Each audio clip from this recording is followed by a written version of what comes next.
everyone, I'm Katie Knight and welcome back to Can You Put Me on Guest List. This week my guest is Julius Jooste, who is a South African-born photographer, best known for his work in the entertainment and nightlife scene here in Ibiza. It was at the South African School of Motion Picture Medium and Live Performance that he discovered how to bring his passions for art and technology together in innovative and creative ways. He excelled as a production student and took great care in developing his leadership and management abilities. In his final years of university, he was headhunted by Africa's top live TV and sports production company to assist in their preparation of the FIFA World Cup South Africa 2010. The opening ceremony at Orlando Stadium reaching a mammoth 3 billion live viewers from across the globe. In 2013, Julius left for Ibiza in search of balance and spirituality. A series of fortunate events landed him access to some of the world's biggest and most awarded nightclubs for one of Europe's largest nightlife websites. A photographer being present is super important because you have to capture those moments. You have to be aware of them to capture them. In this episode, we chat about Julius's pretty eventful journey, the importance of being present as a photographer, Buddhism, photography and Ibiza, tips for other photographers, and a lot more. Julius, hello. Hey Katie, how's it going? I'm very well, how are you? I'm good, thank you. I have to say I'm very excited about this chat today. Me too. I'm very interested in everything you have to say, so let's go for it. So maybe we should just start off telling us a little bit about where you're from and maybe your first steps into what you do now. Okay, so my name is Julius Jooste. My full name is Philip Arthur Julius Jooste. I'm named after my grandfather. Oh, that's nice. Those are all king's names, so if I do come across a little royal, that's probably why. I'm originally from Johannesburg, left there 2010, and since then I've had about 24 different physical addresses in 5 countries around the world. So I've been doing a lot of traveling, mostly photography, because it's just the photography now is by design because it's small and it's efficient. It's just me and my backpack. Whereas when you do film, it's a long-term commitment. It's a team. It's 2 years. It's a lot more difficult to manage. Yeah. So essentially, I promote myself as a photographer because it's just easy for me and where I'm at in my life right now. But I mean, I can do a lot more than just photography. So did you grow up wanting to be a photographer? No, not essentially. It just kind of like happened. You know, I got to a point after I'd done many big projects for international broadcasters or for government projects in South Africa.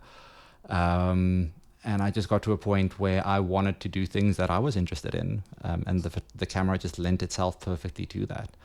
I think it's probably important to mention that before all this happened, I was introduced to Buddhism in a really interesting way, which is essentially a study of your reality, and it's filled with practices of being aware and being present. And yeah, when I came to Ibiza, I just had packed my camera, and I was like, okay, I think I can do this. So how does Buddhism and photography come together in your career or in your life? Well, if you think about what an event photographer does at an event, is they have to interact with almost everybody in every aspect of the event. And while you do that, you have to capture the essence too. So you can't allow yourself to be distracted. You kind of have to tune into the energy of the party, and you have to be present. So I've developed like some techniques that I do before I go to an event, just to help me synchronize with the team and the event that happens, because there's a flow that kicks in, and if you open yourself to it, it leads to all these amazing photos or things that you've never seen. So for a photographer, being present is super important because you have to capture those moments. You have to be aware of them to capture them.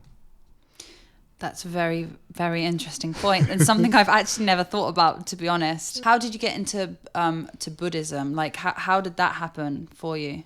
It was a fortunate accident. Okay. So before leaving Johannesburg after the World Cup, because I was part of the production team of the ZDF broadcaster. So ZDF is the biggest broadcaster in Germany, or in Europe. They're from Germany. And I was part of their production team for the duration of the 2010 World Cup. And I mean, they just went all out. Shipping containers, the way these guys operate is just so inspirational, because they operate it like one would navigate like a military fleet. Wow. They've got studios that they pack in containers months or sometimes years in advance. So the studios we were using got packed up in a container and got sent to the next Olympics in 2014. And that's only when it was going. So they had like 40 of these containers shipped all over. That's insane. That is. I mean, for me, just finishing university and having these kind of projects as my introduction to the media or entertainment industry was just such a treat. Yeah, I can imagine. You get a really thorough understanding of what it means to be best in the world, what it means to be professional, how to navigate the politics, how to fix problems.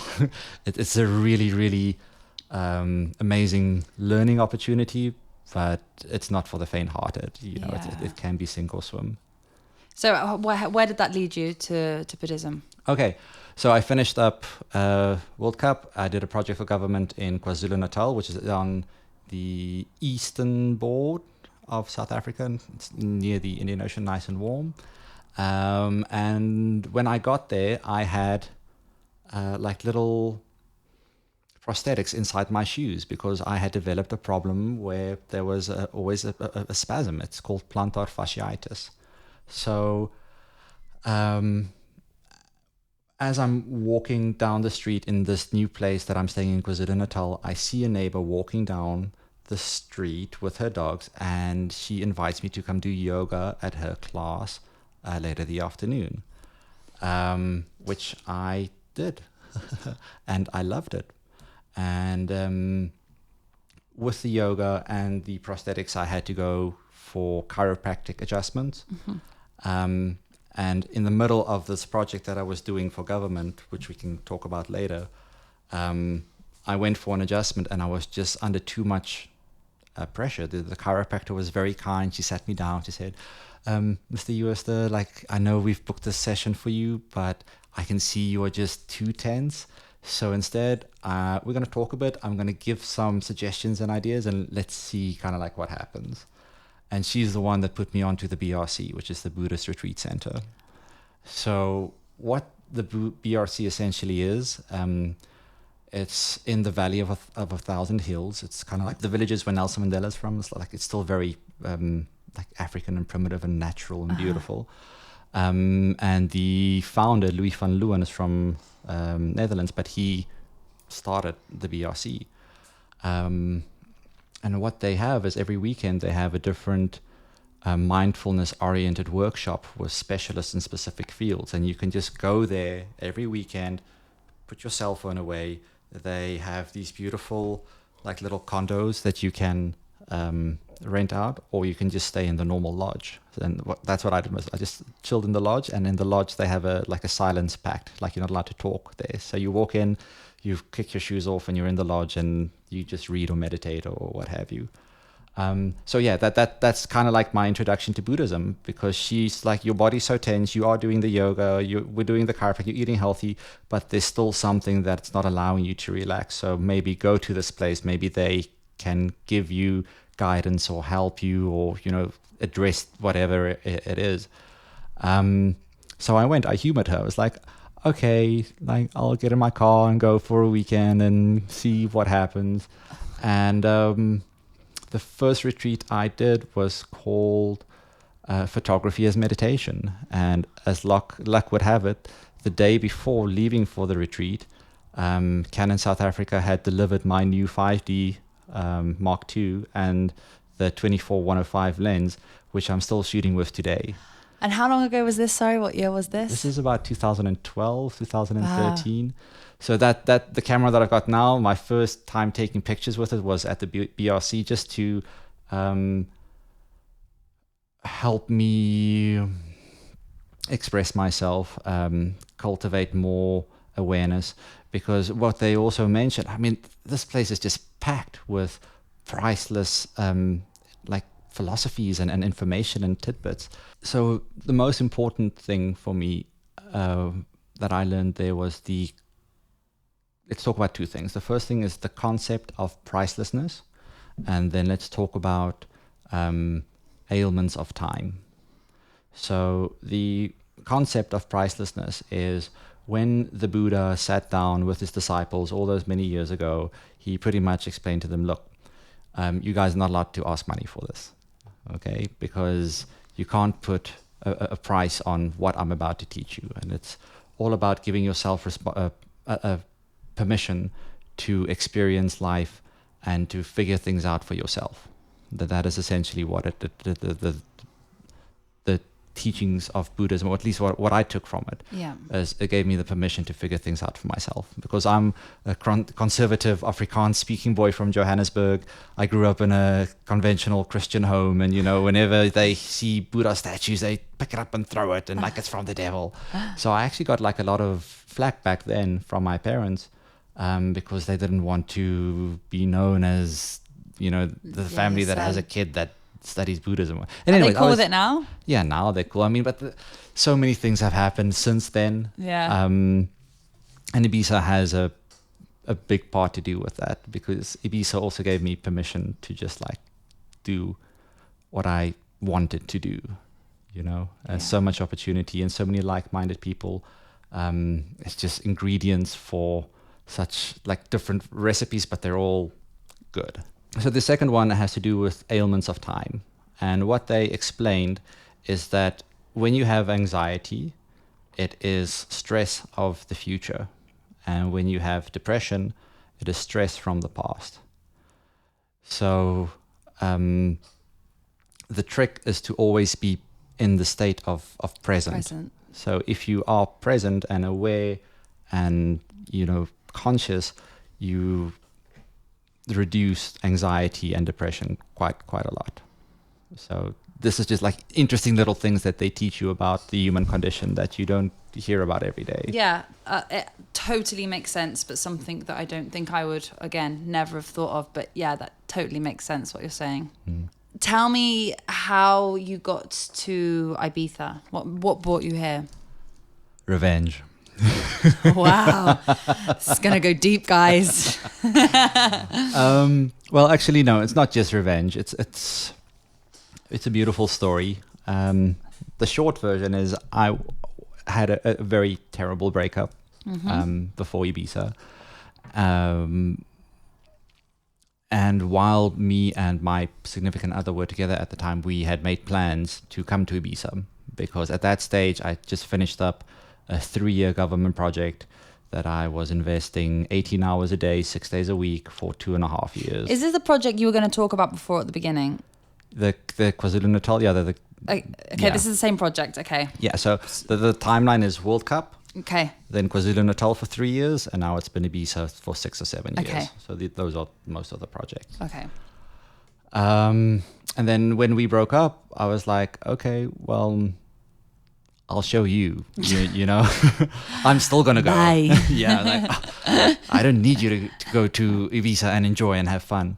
So that was part of it, but no, the desire to come to Ibiza started way before then. When I was about 12, 13, for my birthday, I got my own internet connection in my bedroom, which meant I got access to like MTV and MP3 downloads and a Winamp and MIRC channels. And I mean, I've just been online since then.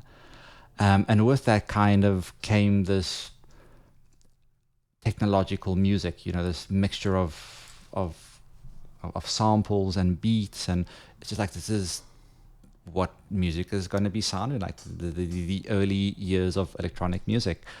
And something that always came with the music was this six-letter word. Is it Ibiza? I-B-I-Z. It's 5-letter word. It's Ibiza. And I just remember sitting in my bedroom. I did DJ back then. I was a mobile DJ with CDs. This was before CDJs. I had to listen to all my music and make sure that I knew which song lined up with which song on what album. And it was so much fun and just a beautiful way to express myself back then. But yeah, so I remember sitting down with a friend and him saying like, can you imagine being one of these DJs? You know, you're in this like container on top of a dance floor and there's 30,000 people below you and they're just going crazy and raw, and it's all you. It's all because you are playing this song and you did it. And I was like, wow, that sounds awesome. And many years later, when I moved to Cape Town, before Ibiza, after KZN, I went to Soul Candy, studied music production for a bit, and reconnected with my love for electronic music. Okay. I actually stumbled upon my DJ 101 certificate from Soul Candy. Oh. So I'm certified, but I'm not practicing. And that's because I believe you should only ride one saddle at a time. You know, in Ibiza, it's important to specialize. If you are a photographer and a DJ and a this and a that, so true, you don't get taken seriously. Yeah. So for that reason, I promote myself as the photographer. So obviously, when you got here to Ibiza, what was your first? Who was your first client here? How did you find work here in Ibiza? Okay, so this is a really cool story. Okay. After KZN, moved to Cape Town, studying at Soul Candy. And my first dividend check is come in. Like, this is after 3 years of intense labor, complete isolation, no social life, just work, family. Well, it's a family business, so family. It was very productive, and I'm very thankful that I could pull it off. But for somebody that's 25, you know, that's not the ideal environment. Yeah. So the dividend check came in. I was studying at Soul Candy, and my lecturers actually, at that stage was Ryan Murgatroyd and Costa. Okay, so the two of them are more popularly known as Crazy White Boy, which is a very popular electronic music group in South Africa. And Ryan, and now they're separated, but Ryan is, I think, probably the next biggest thing to come out of South Africa. Wow. Like, he's released a lot of really cool songs that the world's been waiting for, like for the last 5 years, and he's obviously, like, he's most likely the leading electronic producer in South Africa because he's been doing it for so long. Wow. 20 years, maybe 25 years. When you walked through the Soul Candy studios, you saw all the albums that he produced, and you see the vinyls with gold and like different sales, and it's from all international labels and what have you. Anyways, so I'm on my way to Soul Candy. I have my dividends check, and I'm sitting down with Ryan and the guys, and they're like, Jules, we're going to go to IMS in Ibiza. Do you want to come? And I was like, you know what? I think I will. But again, I was in a space where I was reconnecting with my love for electronic music, which I've had for many, many years. I was also, I just came out of like medical rehabilitation for digestive issues that I picked up at the end of my project in KwaZulu-Natal. So yeah, it was a really interesting time for me to experiment and just give myself permission to do these sort of things, and it just happened. So Ryan was like, do you want to go to Ibiza? And my whole essence was just like, fuck yes, I want to go. And I made it happen. You know, I was very stupid about it because it was my first time leaving the South African border. Well, not leaving the South African border. It was my first time traveling to Europe. Oh, wow. Okay. So me as a South African, back then, my idea of Ibiza was Kevin and Perry Go Large. You know, it's very small. You can walk around, and then what a film! It's still funny. I loved it. I love it. It's really, great. Really, I do feel that it's time for like maybe not a remake, but somebody should do something like that in modern day Ibiza. 100%. Like a satire or a yeah. Like, imagine if you could have like a Ali G kind of character and just rip on all the VIP cultures and, you know. Ali G is my absolute favourite. I sat and watched it about 3 nights ago and I was in absolute stitches. Yeah. It was really late at night as well, and I was like, I have to go to bed, and I was like, I can't, I have to watch this. Yeah, and Sacha Baron Cohen is just such an amazing artist. So you thought it was going to be like Kevin and Perry, but it wasn't. Was not. No. I remember just before leaving, I had a look at my driver's license that I needed to renew in South Africa. And I was like, no, I'll do that when I get back. I'll leave it here. I'll just walk on the island. Like, I'll get around. Don't worry. It's a small island. And I got here and that was not the case.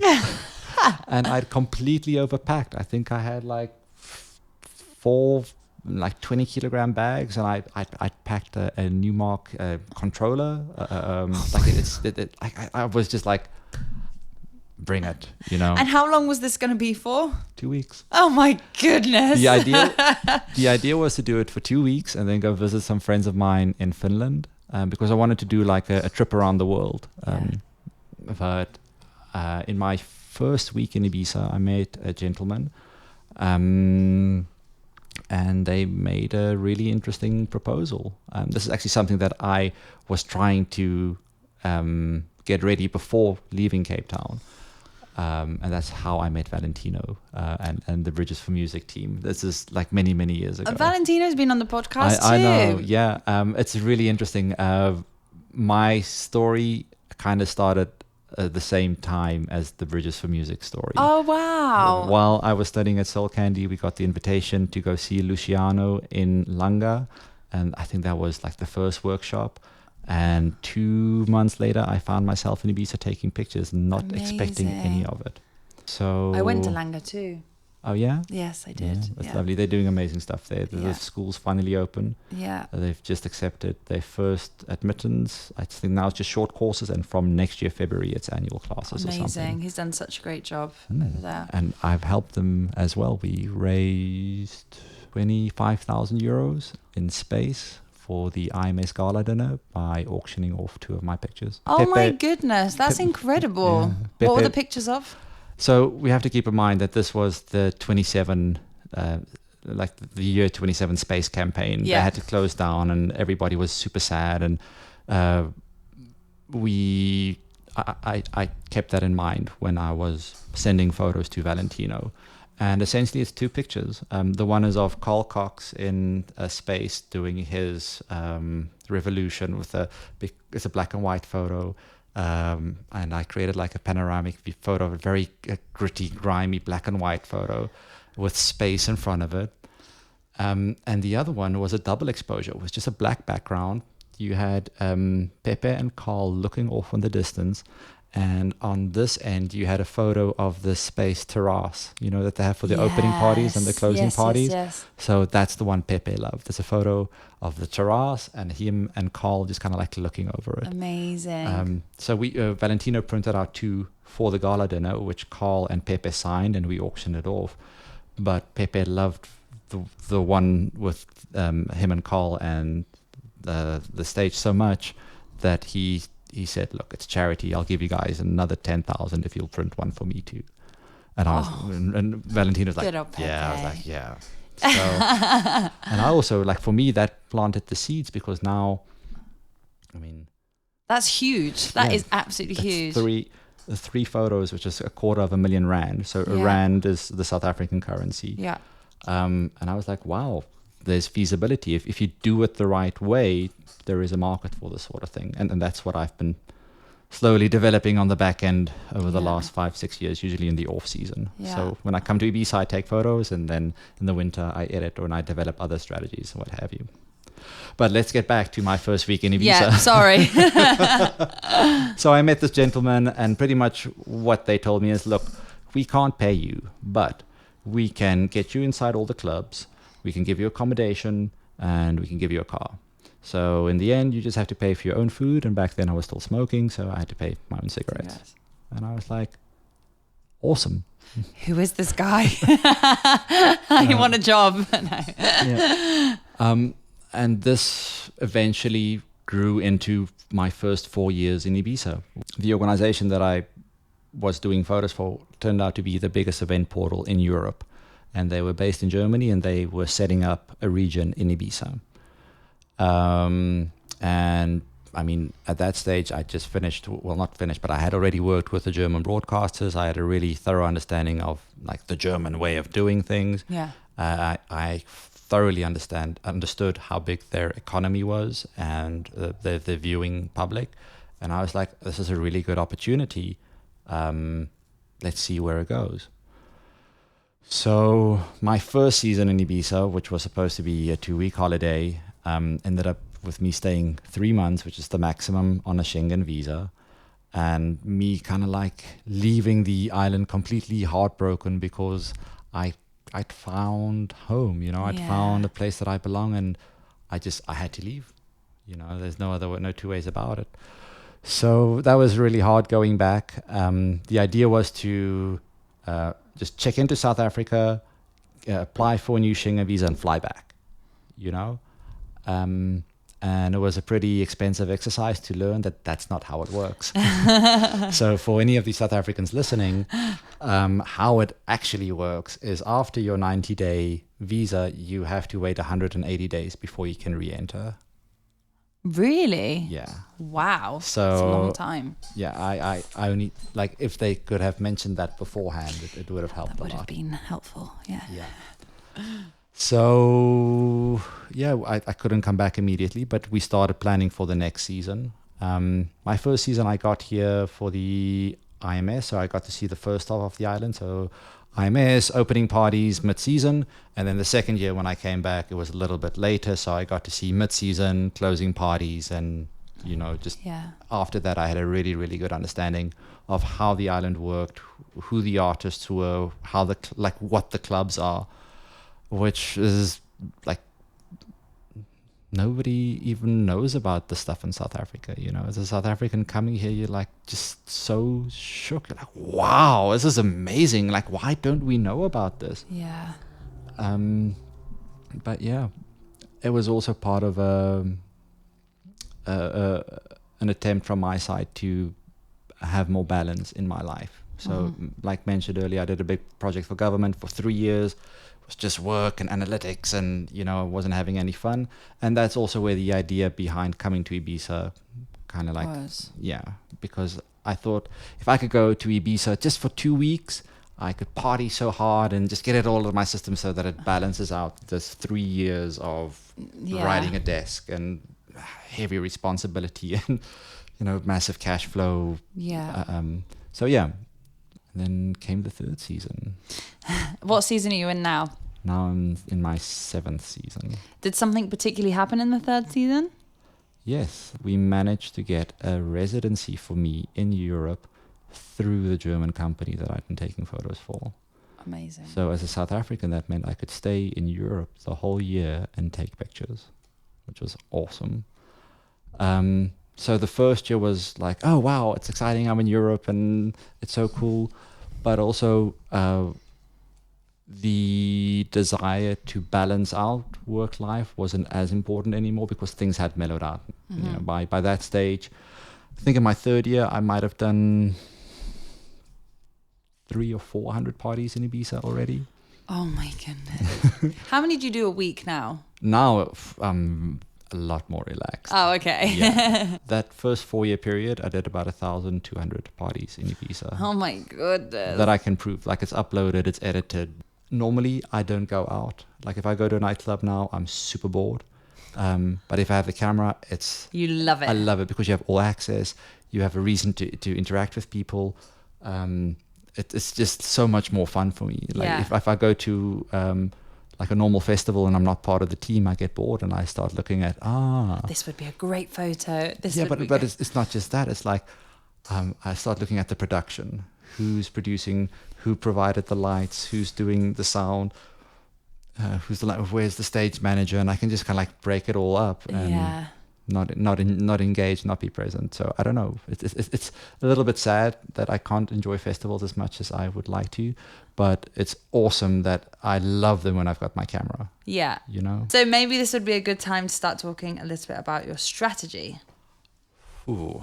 Okay. I'll I'll give you my strategy in a nutshell, and then we can just talk about strategy in general. How's that sound? Perfect. Okay. So my strategy is to be eventually be like the David Guetta of photographers, where I'm considered the absolute best in my field, and have the recognition of my peers as well. So the best way to do that is to create more value for your clients than anybody else. So I've delved into numerous business books to understand the essence of what it means to add value, because that's what business is problem solution. I have a problem, you give me money, and I solve it for you. So it's been beautiful. And that's also why my time in Germany was so important that first winter, because I couldn't speak with anybody. So it forced me to listen to these books and feed my mind content and ideas and inspiration, so that when I came back to Ibiza for the 4th season, I could just knock it out of the park. Yeah. And that's exactly what happened. The 4th season, it was the last season of Space. Personally, I made a commitment to be there absolutely every night. So I think I might still have most of those photos. Wow. With the intention being, like maybe many years later, to do a photo book called Space, The Death of a Super Club, The Last 100 Days of Space. That is an amazing idea. Yeah, but it's not that simple, because Space is a registered trademark and you would need their permission, which, you could probably get. Yeah, it's definitely there, but you have to be the David Guetta of photographers To be able to do it. to get there. Yeah. So that's been my strategy. It's just figuring out how to add more value. And one of the aspects, because of my artistic background, that I've been developing is the limited edition fine art prints that people can purchase from the promoters and myself. And the promoters can generate additional income in the off season from what is referred to in like the self-help center as the wood shavings. So if you think about it, how much money goes into these events? You have the big names, you have the lights, the stages, and how much aftermarket value do you get from that? Like, you don't get to buy a DVD, or you can't. Usually they don't broadcast the podcast or the set afterwards, but people want something. Usually it's a T-shirt or something like that. But imagine you can give them a photo. Imagine you can give somebody a photo of a stage with a DJ playing at a specific set, and that's where they met their significant other. Yeah. Or that's where she proposed, or that's where you and your friends really click. I mean, there's so many things that happen at these events. And I believe that if you formulate it correctly, people will want that. Yeah. Give them an aftermarket solution. Give them something that I can say, I was in Ibiza and it was awesome and I want to come back. Yeah. But while I'm stuck in South Africa or Canada or wherever I am, let me at least have a photo of... On my wall. Of the destination, of that memory. Yeah. And that's the idea behind it. So also, where we are in time right now, there's so much technology exploding. Yeah. Where solutions that weren't here 5 years ago are here now. So this also has to do with, I'm using so much new technology to implement this idea. But do people actually physically still buy photos, or do they just ask to have them sent by email?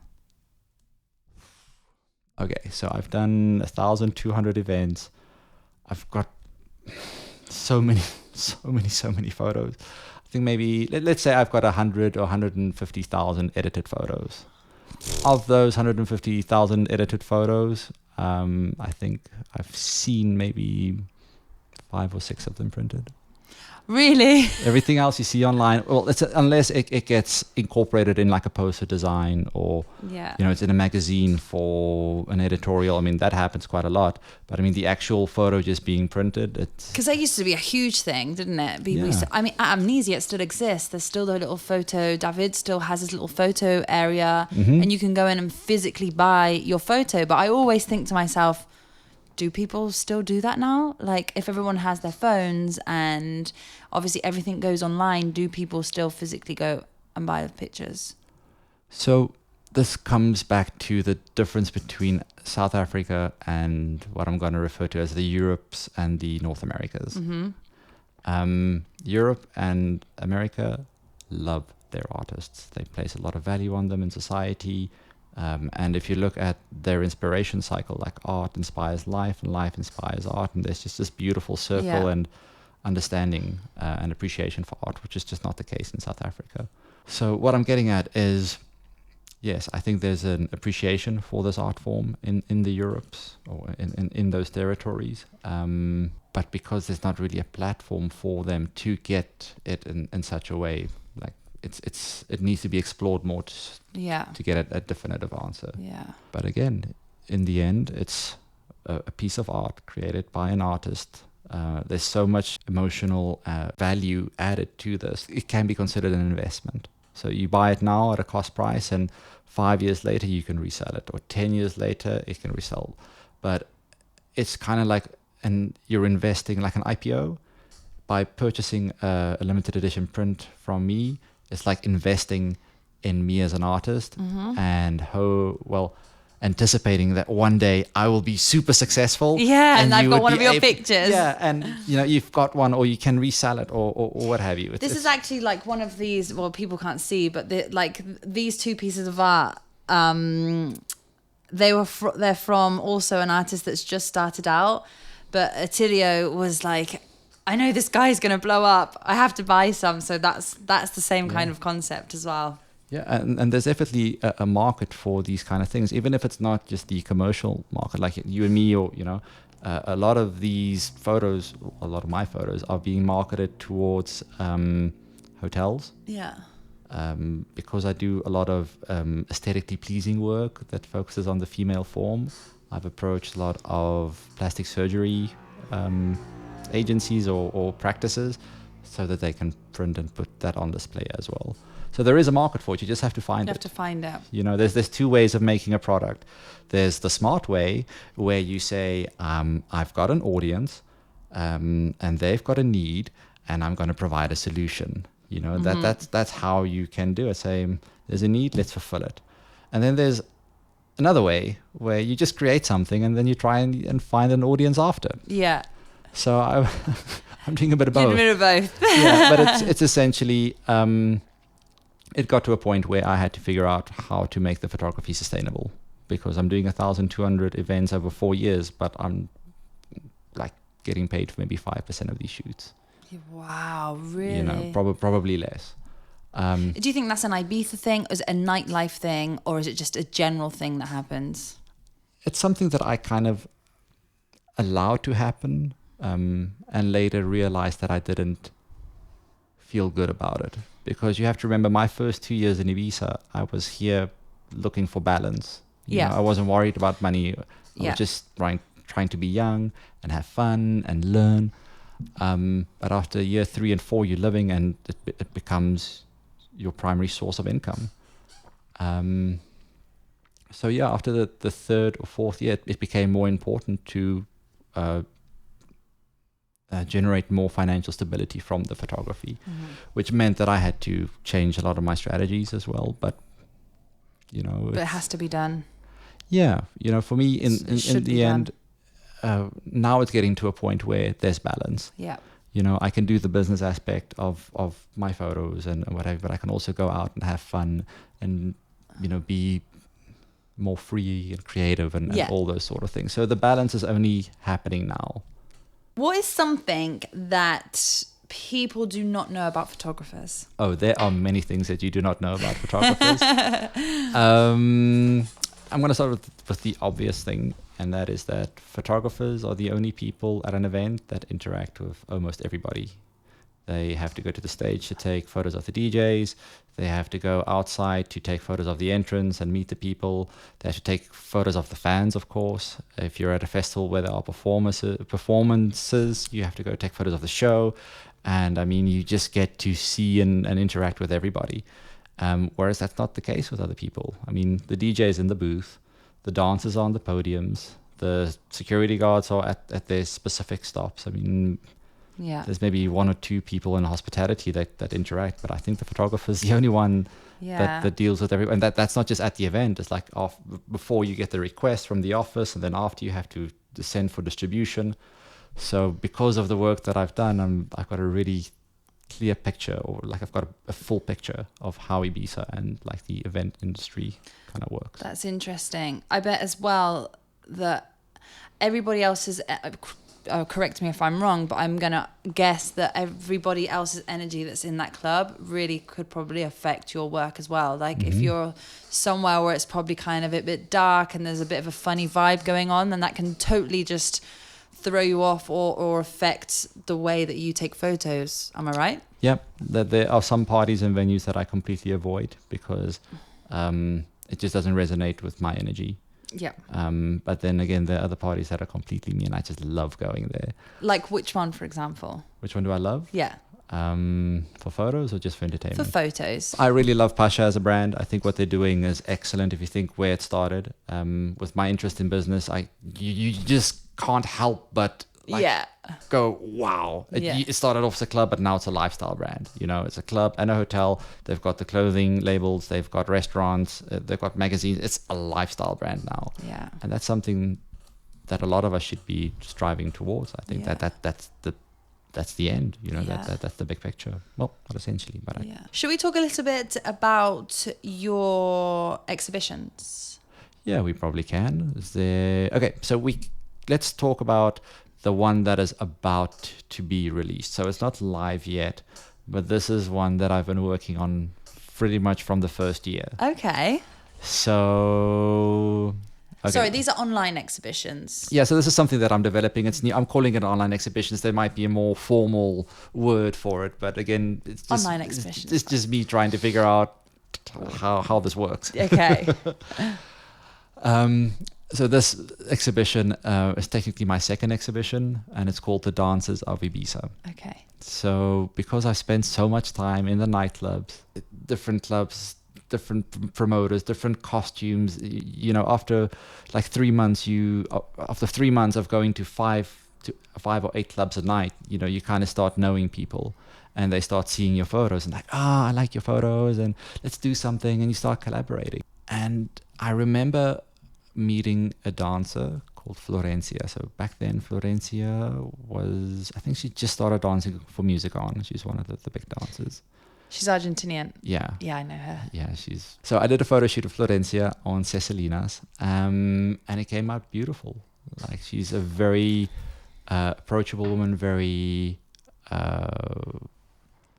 professional. It's just lovely. Like, Florencia was just so much fun to take photos of. Yeah. And when the photos came out, it was so beautiful. It was pretty girl on a pretty beach, and it's like the sun's almost setting, and she's wearing these floral colors, and I was like, this is pretty.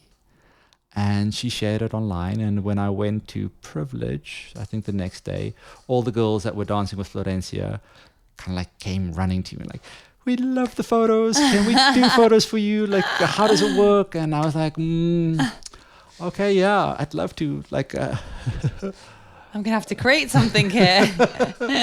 Yeah, it's interesting because the photography for women actually happened way before that. Even when I was in KwaZulu-Natal, I remember renting like equipment and booking models and just wanting to stay sharp, you know, because I'm doing a very technical project, and I just was yearning for like just to give an idea, the project for government, we were taking photos of electrical equipment. So that means I was going through anything from 10 to 25,000 photos a week of streetlights on poles, and it's dirty and it's ugly and it's mechanical and it's rusted and there's snakes and it's, you know, it's bland. And then by contrast, you're in Ibiza on a beautiful beach with a beautiful girl, and there's so much energy and freedom, and I was like, oh wow, that's nice. So it started off just as an opportunity for me to like suck the marrow out of life, to be like, oh yeah, like I'd love to do this, let's do it. So I did the second shoot, I did the third shoot, and the girl that was managing those dancers, his name is Camilla. So she's an amazing woman as well. She's from Brazil. She was dancing in Ibiza for many years. She had a very serious car accident. She broke her back. Oh, wow. They had to, like, she came back eventually, but then she started managing the dancers. But if you look across the spine of her back, you still see the incisions, and she had to relearn everything. She started an agency called Princess Paradise Group, and she wanted me to be the official photographer for the girls. And eventually I did a photo shoot with Camilla as well. And she's like, I think 2 or 3 months after our photo shoot, she announced that she was expecting. So now she's got a beautiful baby girl, Tanit. And it's not the first dancer. Later on I did photos with Debbie, also from Argentina. And now she's got a little girl. Some of the girls are married. You know, it's just so interesting to see where people end up. It's beautiful. So how does this come into your exhibition? Okay. So around the 4th year, I'd done maybe 10 or 12 photo shoots with the girls, and it was really fun. But I was on Model Mayhem, and I got an invitation for an online course by Krista Miola, who was probably still is, the world's leading boudoir photographer. And for me, having just finished my winter in Germany, where I was super focused on reading and consuming new materials, it was just the the best opportunity to use a technique known as modeling. And that's where you find somebody that's achieved that you want to achieve, and you just completely dissect that person's life. You see if you can learn from their mistakes. You try to see if you can learn from their successes, because success leaves clues. Yeah. So I was working with Krista, who's based in New York, while I was in Ibiza. And she just gave me a beautiful structure on how do you packet these kind of photo shoots, because back then I wasn't exactly sure what it was. I was like, should these go to Playboy, or should it go to a magazine, or should I put it online? I didn't ever figure out what on it. And it ties back to, which is probably one of the most important assets a photographer can have, and that's their integrity. You're doing these photos with these girls, and they kind of trust you. I hope I don't see myself on a bus, being the face of hemorrhoid cream somewhere. So only recently have I figured out what I want to do with these photos, and that's do the exhibition called The Dancers of Ibiza. But it's also, it has to do with the dancers and the role that they played in my life. So I mentioned earlier, when I was in KwaZulu-Natal, I started doing yoga with the neighbor. But what I didn't mention is that Lorna, that's her name, was a professional dancer for 60, 70 years. Oh, wow. So in yoga tradition, the person that teaches you yoga is your guru, and they kind of stay with you your whole life.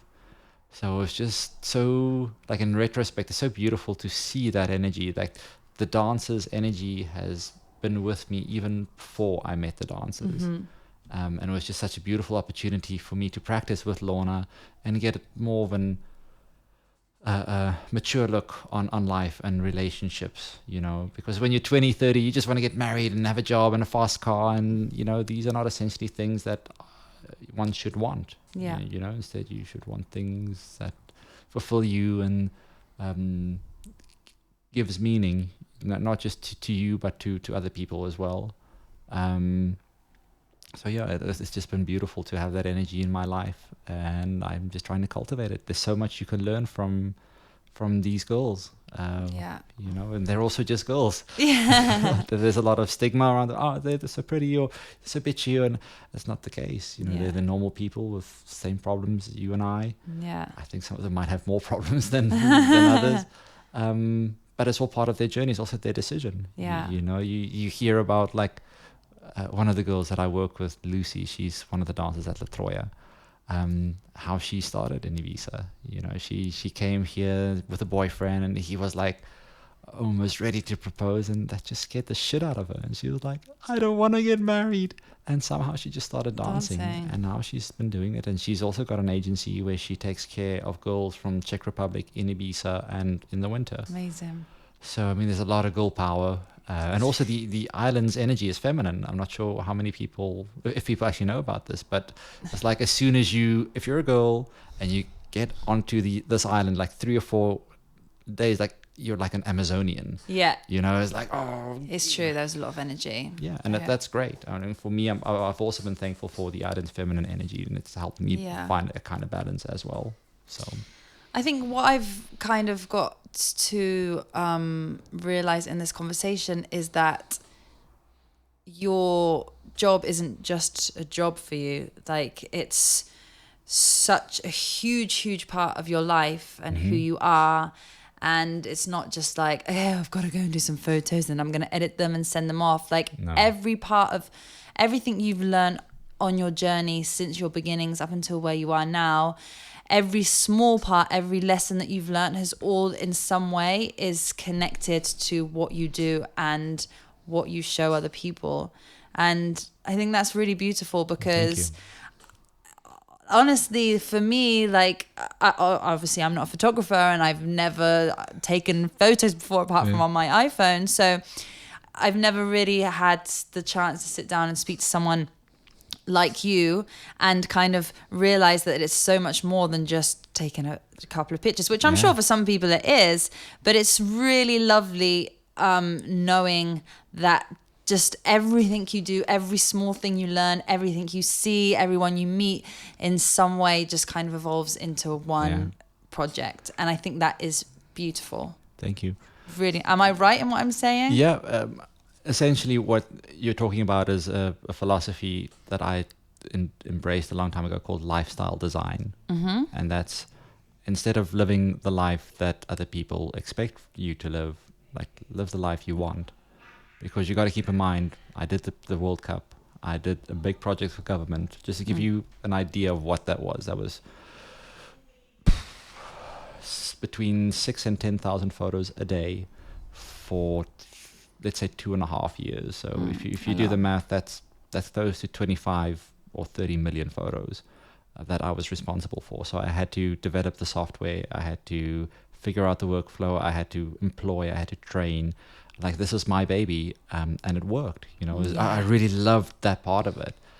But also I was young, and a part of me got involved with the company because it was my dad's business, and he'd always had an aspiration that I would one day take over, but I was just not passionate enough, you know.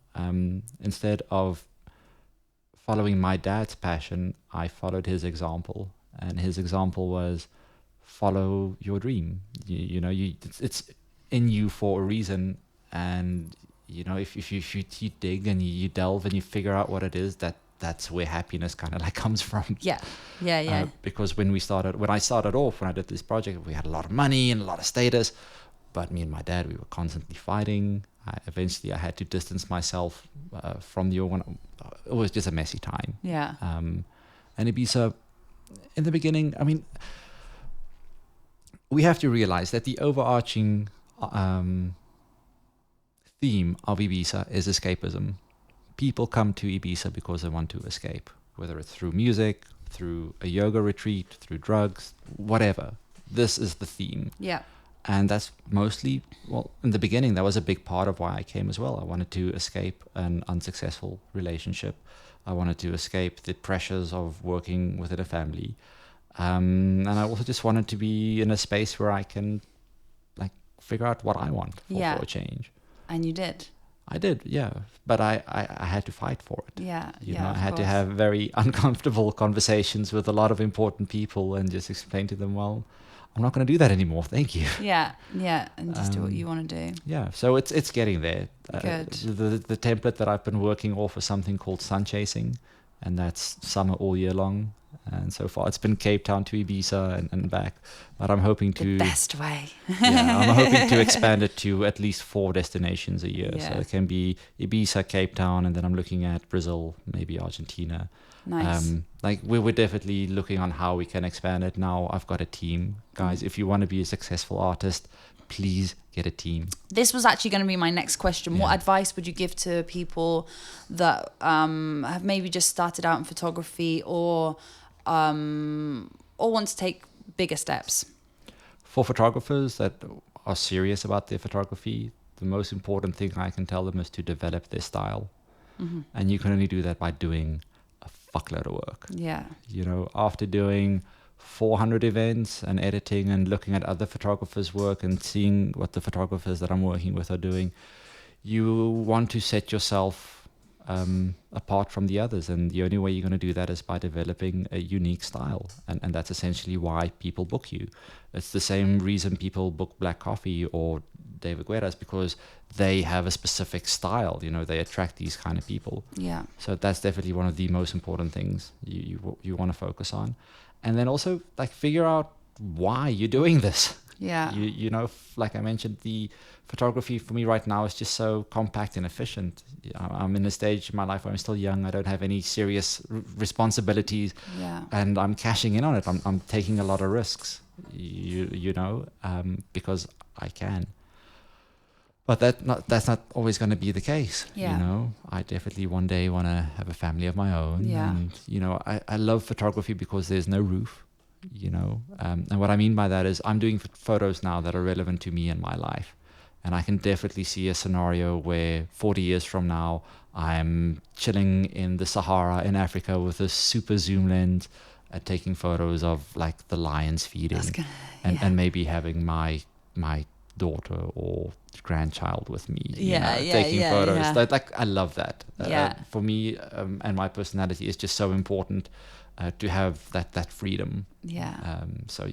That's totally a thing, something you should consider. Some more advice I would have for photographers, especially if you are struggling right now, is to enjoy the process. There was a beautiful expression that I picked up at the Buddhist Retreat Center, which was that suffering builds character.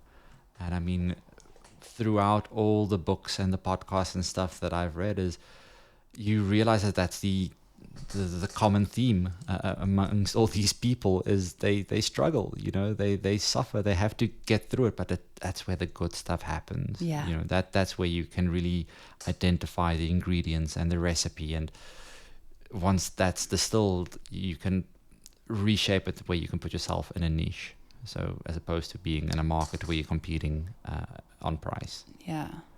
I feel like that's like anything in life, really, though, as well, isn't it? Like the times when you're really down or things aren't really going your way, you always learn some kind of lesson from them situations, and then it kind of becomes part of who you are, It's a really interesting process being alive. It is, very much so. It's also, statistically, it's not supposed to happen. So, not supposed to happen, but I mean, for you to be alive... What isn't supposed to happen statistically? Well, the odds of you being alive is something ridiculous, like 470 billion to 1. So if you are here, that means your swimmers got there soon enough, and somehow you are here. You might have well just ended up like being a plant or a chair or a cricket or something. I listen to a lot of Gary Vee, and he goes on and on and on about it. He's and great. It's just about cultivating gratitude. Yeah. That's definitely been very important. One last thing that I want to remind photographers, DJs, all kinds of artists right now, is that the traditional broadcast structure is fading away. In the past you had a broadcaster, and they would broadcast to somebody that's receiving, that you could not interact with. You always had to live according to their schedule. But now you've got the internet. And with the internet, you can watch what you want, when you want, where you want, with who you want. Oh, yes. I mean, it's such an amazing time to be alive. So I think this adds to the last bit of advice I'd like to give creatives. And there's a beautiful essay that Tim Ferriss talks about as well. It's called The 1,000 Fans. It's called the 1,000 Fans Theory or something like that. And pretty much what it explains is, back in the day when we had television and broadcasters and newspapers, for you to get a record deal, you had to make something that was commercially viable, something that everybody would like to buy. But today, that's not the case. Yeah. If you want to make a living with your art or performance, whatever it is, try to find 1,000 hardcore fans that are all willing to give you $100 or euros a year, and that's 100,000 euros a year, and that's a living. And Very true. And you don't need the broadcasters for that anymore. You can use Instagram, you can use YouTube, there's so many opportunities out there. So figure it out. Figure out your product recipe. Are you creating something and finding the client after, or are you creating for an audience in mind? And just set yourself up for that kind of success. create an online store, figure out how you can generate what is referred to as robotic income. So robotic income is something that makes money for you while you sleep. This is what I want. We'll definitely chat more about that after this, and we can explore Perfect. the strategies for you as well. Listen, thank you so much. You're very, very welcome. I very, very much enjoyed that. I know I haven't really said much. I have to kind of just let you speak.